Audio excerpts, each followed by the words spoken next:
It's another episode of Doc Talk, and stepping in for Mark Houston today, I am Leslie Hopton here with Dr. Ashlea Semmens, who is the medical director for the Breast Center. And I believe you just had your second anniversary with us here at Monument. So yes, happy anniversary and welcome into the studio. Thank you. I know it's been a minute. I remember last time we sat at these very same seats. I can't believe it was that long ago. Yeah. So don't remind me. We are talking about Breast Cancer Awareness Month, though, which is October. And as the medical director for the Breast Center, this is your specialty. And we have some questions to clear up. Maybe folks they don't feel comfortable asking these questions, or they haven't asked them before. So you are here to give us the rundown, the 101 on breast cancer awareness and breast cancer treatment and all of that. So yeah, sounds great. Can you start by giving us the current state of breast cancer? How common is it and who does it affect? Yeah, so breast cancer is the second most common cancer in women, technically only behind skin cancer. So if you look, an average woman's risk is 1 in 8 or 12.5%. And that's over the course of their lifetime. We do see trends, though. So women, I would say, previously on average, were getting diagnosed, more in their maybe 50s to 60s. And we are seeing trends where we're finding women who are diagnosed actually at younger ages. So it is not uncommon for me to see patients who are in their 30s who are diagnosed with breast cancer. Is that a diagnosis thing, or is that an actual trend where folks are coming in and developing breast cancer at a younger age? I don't know if we know for certain. Okay. I think that we are seeing it at a younger age for certain, and we don't know exactly why yet. Women's risk factors for breast cancer, it's really variable. People will say, I have no family history, right? But genetics and a genetic predisposition to forming breast cancer only happens in less than 10% of women. Okay. It is more commonly seen in women who are younger at diagnosis, but that doesn't mean anything in terms of them actually having a mutation. And so greater than 90% of the time, I tell women we just don't know yet why we're seeing breast cancer and why we see it so young. Okay. So common risk factors are a lot of things that women can't change. There are some things that they can control, but family history is one of them. Age, BMI or weight, family heritage, specifically people who are Ashkenazi Jewish heritage have a higher risk, your density of your breasts, when you had your first period. And then there are some things, that if we look at what women can control, trying to maintain a healthy BMI, limiting alcohol intake. And that's not to say you can't drink alcohol. I'm not an extremist on anything. I think everything in life in moderation. Not smoking. We know that increases risk. But really, I think one thing that we do take for granted is maintaining a healthy BMI, having good exercise, trying to eat fruits and vegetables in a balanced diet, trying to limit processed foods. All of those things really can make a difference, although not to say if you live the healthiest lifestyle you won't get cancer, but it does make a difference. So those are some of the key risk factors. And again, as you've stated before, it's not as cut and dry, right? I mean, there's developing ongoing research. Yes, yeah, absolutely.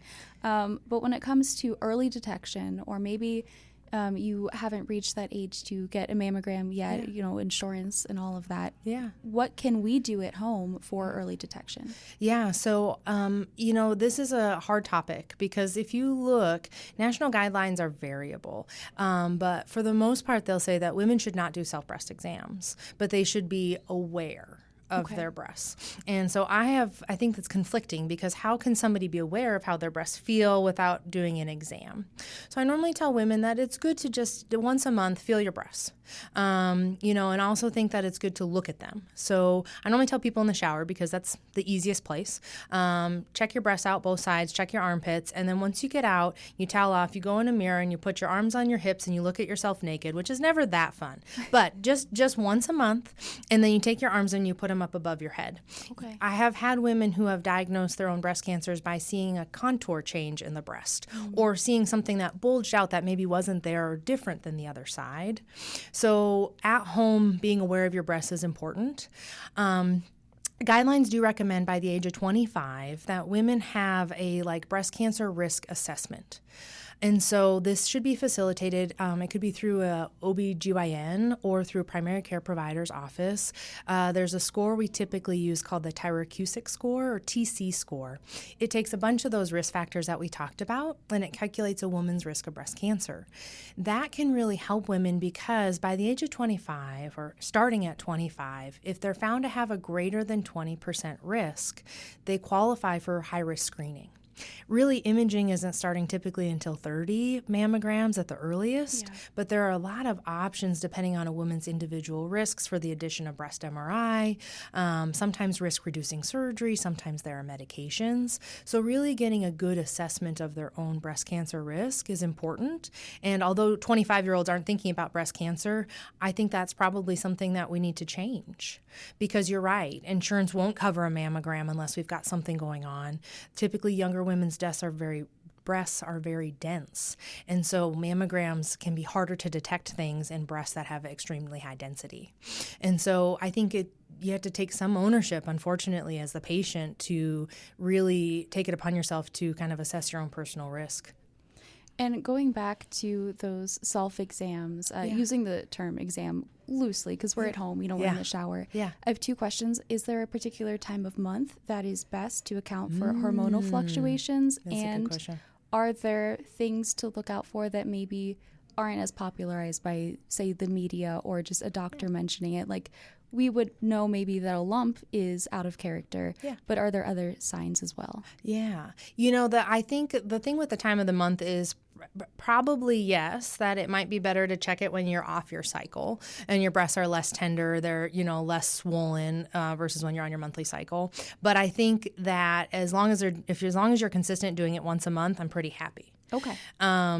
Other things that you can look out for, you could see skin changes. So you might have almost like some edema of the skin. You can have redness of the skin. You can actually have like a divoting or a pulling in of the skin where you might see that it kind of puckers down a little bit. You can have nipple changes where your nipple maybe once was everted. It's all of a sudden starting to kind of suck in and it might be more inverted. Nipple discharge can be another sign. Nipple discharge can also mean a lot of other benign things. So it's not to say that any of these things are going to say definitely, hey, this is cancer. But things, if there's changes to the breast especially, I think it's just always worth getting checked out. And if someone is performing one of these exams or they have a routine checkup and something comes up, they find something, what are the next steps? Yeah, so I think there's kind of two ways we can talk about this. Let's talk about if there's an acute abnormality or change. And so typically what happens is a woman will call either their PCP or their OBGYN, kind of depending on who manages their breasts, and say, hey, something is abnormal, and typically we'll start with imaging. Most often, depending on age, that includes a mammogram and an ultrasound. And so those are kind of the two places we need to start. Sometimes women will say, I'll just come in and get stuff checked out first, which is absolutely fine if that's the preference, but almost always, especially if they're coming to see me, I need imaging because the physical exam is absolutely essential, but it's just one piece of the process. When they have the imaging done, if that is abnormal, they'll typically be recommended for a biopsy. Biopsies are done typically under like topical or local numbing medicine, and then it's something called the needle core biopsy, where it's a big needle, but the breast is numbed up, and under imaging guidance, the radiologist will put the needle into the breast and get samples of the tissue. That's really where we then say, okay, what is our next step of management going to be? Because following a biopsy, breast in general, I just make the caveat statement, is very nuanced. Mm-hmm. After a biopsy, we can have something that's completely benign, no cancer potential at all. We can have something that's a cancer, and then there can be this in-between. And the in-betweens can either be atypical cells or a high-risk breast lesions, and sometimes those need surgery, and sometimes they don't.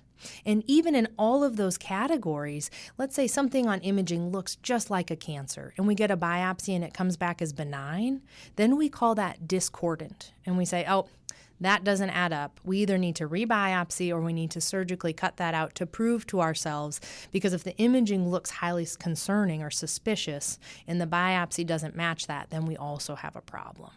So I think it can be hard to kind of walk through what every potential avenue could be because there's just so many potential outcomes. Right. Now, on the opposite kind of end, let's say a woman is ready to do a screening mammogram. Average women start at age 40, and I normally recommend they get a mammogram once a year. And so there's a couple of ways you can do that. You don't actually have to have a referral from your PCP. You can call radiology directly and say, hey, I'd like to set up a screening mammogram. Imaging in Rapid City kind of depends on where your providers are at, where you go. Dakota Radiology is our largest imaging center. There are mammograms at the Foreman Street Clinic. I believe Rapid City Medical Center has mammograms, though I'm not certain. And our Indian Health Services facilities do have mammograms as well. And so you can either get a referral from primary care doctor or OBGYN, or you can call and get your screening mammogram yourself. And then you typically divert those results to whoever the ordering provider would be. Is that something, and it's a case-by-case basis, but would you need a referral if you are under that age, that benchmark age of 40? Yes. Okay. Yes, otherwise you don't qualify, and it won't be covered unless there's something going on. And then typically if there's something going on, we're not ordering a screening mammogram, it's diagnostic, which is different in how the views are completed and how it's read by the radiologist. And normally a diagnostic mammogram is paired with an ultrasound. Oh, okay. Versus a screening mammogram where it's typically not. Normally, screening mammogram only, and then normally takes, they're very quick to read, but normally maybe a day or two at most. Okay. Yeah. Are there any myths or rumors or misunderstandings around the world of mammograms that you would like to clear up right now? Oh my gosh, there's so many. Mammograms, women are like, I've heard mammograms cause cancer. It's not true. They'll say, well, my best friend got a mammogram and it missed her cancer. And that is something that does happen. Every screening modality we have for cancer detection isn't perfect. Mammograms are our gold standard. They really are they're the best we've got, and they are very, very good. They are done with something called tomosynthesis, so they're high-quality mammograms, but sometimes cancers are very small. Sometimes in dense breast tissue, it can hide the cancer, and so it's not a perfect study, but typically they're very, very, very good. There is radiation exposure with risk with a mammogram, but it's very low. And so getting a mammogram over the course of a woman's lifetime is not elevating her risk of breast cancer. And it's what we've got for screening, so they're highly recommended. Once folks potentially, they find something concerning, it is biopsied or it's confirmed to be cancer. Yeah. Could you walk through what that treatment might be? Because that's uncharted territory for a lot of people. Yeah, so typically when somebody's diagnosed with breast cancer, the breast surgeon is the first person they normally meet. Some people will say, I haven't even seen oncology yet, and I always go, excuse me, breast surgical oncologist. And so you have 3 different oncology members on your team, though the team is so much bigger than that. So we'll have the breast surgical oncologist. You'll have the medical oncologist, which normally people think of as the physicians who help with the chemotherapy, but they do much, much more than that. And then we have the radiation oncologists, who are the radiation therapy doctors. And so those kind of cover our big treatment modalities for breast cancer, which are surgery, chemotherapy, also an anti-hormone therapy, which is administered with medical oncology, and then radiation therapy. And so the first thing when we're diagnosed is actually going through the pathology report. No 2 breast cancers are created the same. And so the type of breast cancer that women have is really important in dictating not only what treatments they might need, but also the order of treatment. And so if we look, the breasts themselves, if we go back to basic anatomy, they're really made to make milk. So on the most of broad terms, lobules make milk, goes to the nipple and out via ducts. It gives 2 main cell lines of breast cancer, which are lobular and ductal. They are treated the same, but they tend to grow very differently. Ductal tends to form a mass. Lobular is kind of sneakier, and it grows very infiltrative throughout sheets of cells within the breast. There are 3 different receptors that we look at, and arguably these are probably the most important because these categories of receptors dictate kind of treatment categories. So we have estrogen and progesterone. Those are the 2 main female hormones. And then we have something called HER2, which is a cell surface receptor. If we wanted to try to simplify breast cancer into 3 categories, though this is not at all inclusive or all encompassing, and it's a lot more complicated, we can call breast cancers hormone positive, meaning either estrogen and progesterone are positive, and then HER2 is negative. We can have HER2 positive, where estrogen and progesterone may be positive or negative, but HER2 is positive. Okay. Or we can have triple negative, where estrogen, progesterone, and HER2 are all 3 negative. Those, I would say, in the most basic of terms, are 3 big categories. And then treatment-wise, if we go down the line, I talked in least to most aggressive. So hormone positive is typically our least aggressive, HER2 positive, middle of the road, and triple negative, most aggressive.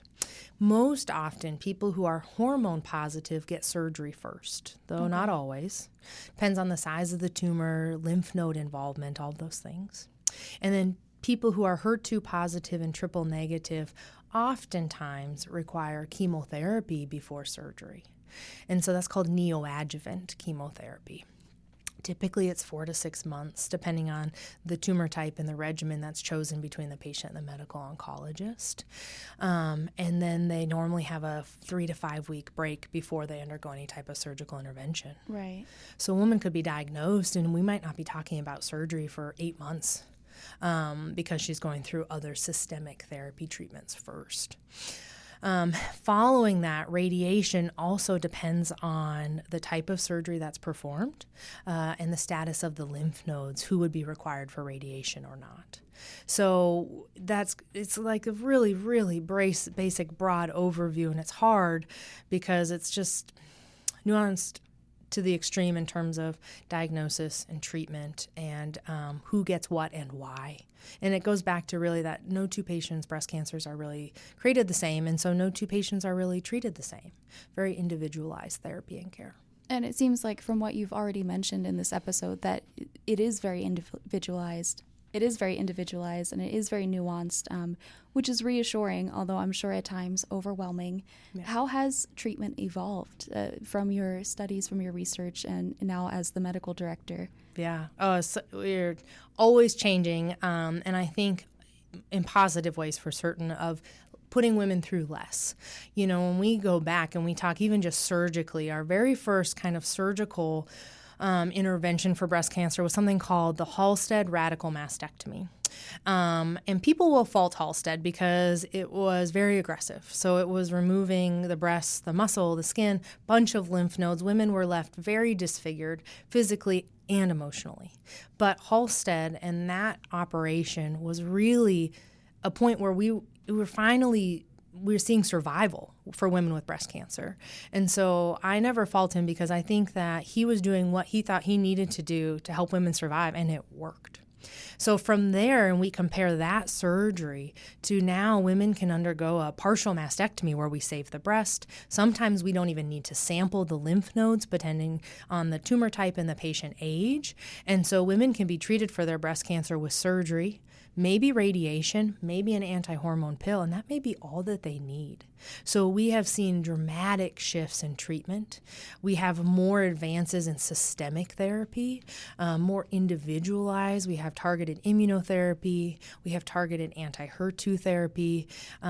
Because it's such a common cancer in women, tons of research, not only on treatments, but side effects of treatments. A lot of the studies also include patient outcomes, how women feel about their breasts in addition to are they surviving? You know, what's the quality of life looking like? So I think it's a very exciting time in breast cancer. It has been for many years because we just have seen such dramatic improvements, and we have so many exciting things on the horizon. And I love to see the trend towards less invasive, more efficient treatments. I mean, I think I'm sure several of us know either like a mother, an aunt, or a grandmother, or someone who had to, because it was medically necessary at the time, get that double mastectomy. And then we saw, or one mastectomy, but we saw how that affected maybe their sense of self. And at the end of the day, what's most important is, patient survival and quality of life. Yeah. So to see that evolve over time, I'm sure as a professional is really encouraging. And it's encouraging as a, community member, potential patient down the line, what are some of those common fears that people do have about treatment aside from the physically obvious? Yeah, I think it's really hard because it's really variable patient to patient. If people require chemotherapy, almost all breast cancer regimens cause hair loss. And that's something that I think is hard for women because now you also feel like you look sick. And so there are options with cold capping to try to preserve some of the hair follicles. But I think when we talk through in the office and I think about where patients really might start to struggle emotionally in the visit, and it's a very emotional visit. I mean, breast cancer patients, my patients are incredible. I have the best patients. I serve such a rewarding patient population. Like, I'll get teared up talking about it because the women that I take care of are just so incredibly strong. And they're so appreciative to have treatment in a time where they're going through just the hardest thing they've gone through potentially in their life. So I think talking about losing their hair is something that might be the tipping point where they start to get really emotional, very tearful. Talking about telling their children, especially patients who are younger, how do I tell my family? I don't know what it's going to look like. How do I try to convey that to them when I don't know myself? I think that's something that's very hard. And then fear of the future. Survivorship is something that we're actively growing in our community, really working on increasing our survivorship program because so many women live for such a long time after breast cancer, which is wonderful. But life on the other side is, I think, different too. Not having personally lived a breast cancer diagnosis, but watching a lot of women and being with them through it, breast cancer can recur, or any cancer can recur. So there's always a chance it can come back. And I think it's hard because they have to live with a new normal. When you're going through treatment, you're so focused on treatment. I'm going to kick this in the butt and we're doing all these things. And then stuff settles out and we get back into the swing of life, but life is different. Because I think it's always kind of there in the back of the mind. And I don't have a good way to help that. Support groups can be helpful for some people. Some people find them kind of depressing and sad, and they say they don't really connect there. But that's one area that I think I, as a provider, struggle with patients because I don't know how to direct them, how to feel for the rest of their life, knowing that in the back of their mind, I think there's always just this little fear that it could come back. And I think that's something that's hard. It seems you have a hands-on approach when it comes to the entire picture of your patient's quality of life and how they're going to go through this treatment. But what other resources are available if someone's recently dealing with a diagnosis? Yeah, so we have a very strong patient support team, and every patient is offered a referral to them just to help navigate some of these things. We have financial support in the community. We have a breast cancer nurse navigator who is with a patient from the time of diagnosis and kind of helps them through the process, making sure that they're on track with all of their appointments, they have everything that they need, and it really is a team approach. We have people with complimentary wigs if women are going to lose their hair. We have resources for that online as well. We have a certified bra and prosthetic fitter for women to be fitted for bras afterwards. In the community, we were recently provided a grant, and so we're trying to set up, which is not set up yet, a survivorship kind of education program, which might be a multi-week course about integrating back into the community. We have OBGYNs in the community who are more than happy to meet with women to talk with them about sexual dysfunction or sexual health issues afterwards, which can be a big problem for a lot of women, maybe from a side effect of medications or for how they feel about their body and their breasts now that things are different, their sense of self, as you put it. So I think that there are just so many resources that we really have available that would surprise people, especially in a community of our size, to try to help patients navigate through all of this. And that doesn't even touch on like Facebook support groups, local support groups. The Friends Against Breast Cancer is one of them. They're a wonderful group of ladies. Road Trip for Hope. Black Hills Road Trip of Hope, an incredible organization that provides to patients emotionally, I think spiritually, financially, anything that they need. Yeah. I mean, we just have so many options and so many resources available. It does sometimes require the patients vocalizing, maybe, not seeking out, but having to vocalize their needs to say, hey, I might want to meet with somebody to talk about emotional support or something along those lines. But there are a lot of resources out there locally and nationally to try to help women as they navigate this process. And finally, is there anything that you would like to say if someone's listening right now or watching and they are recently dealing with a diagnosis? Anything from you, the professional? Probably that I know that this is a very scary time. And we don't have any way to take away that fear of the unknown as we start to face treatments, but just know that the team here at Monument, we are with you every single step of the way to help with whatever you need. And it's a ton of information that we have to throw at patients when they're first diagnosed. It's just, a whole different world that they never wanted to, nor should they ever have had to know anything about. And so I always tell people when we finish our first consult, which is an hour of just so much info, like, hey, if you want to come back, we can sit and we can do this again. We can do this 3 times if you need to.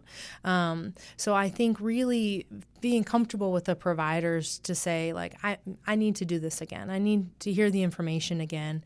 And then leaning on the support of family and friends who do want to be there for you and help you through this process, because we'll get you through it. It's just... So it can be a long road. So knowing that they have a good support system here to try to help them the best that we can. On October 11th, that's Saturday, correct? Getting my dates mixed up. Yes. Yes. We have our second annual March for Mammos event, which is actually a walk around the Monument main campus. There's a small registration fee. Women can register, or men, people, community members, can register online or at the day of the event. And there'll also be T-shirts for purchase, which are first come, first serve. And it's a small registration fee, which will go back towards our community education patient survivorship kind of program and ideas. And something that we're really excited about to get people in the community out, raise awareness for breast cancer, walk with our current people undergoing treatment or survivors as well. So again, that's happening on October 11th, Saturday in the morning. And there's more information online. You can find it on the Monument Health, our webpage, and also the Facebook page. Well, Dr. Semmens, thank you so much for coming in. Thank you so much for having me. It was great. Of course. Come back again, please. Thank you so much for coming in and talking about October, which, of course, is Breast Cancer Awareness Month as well. Thank you.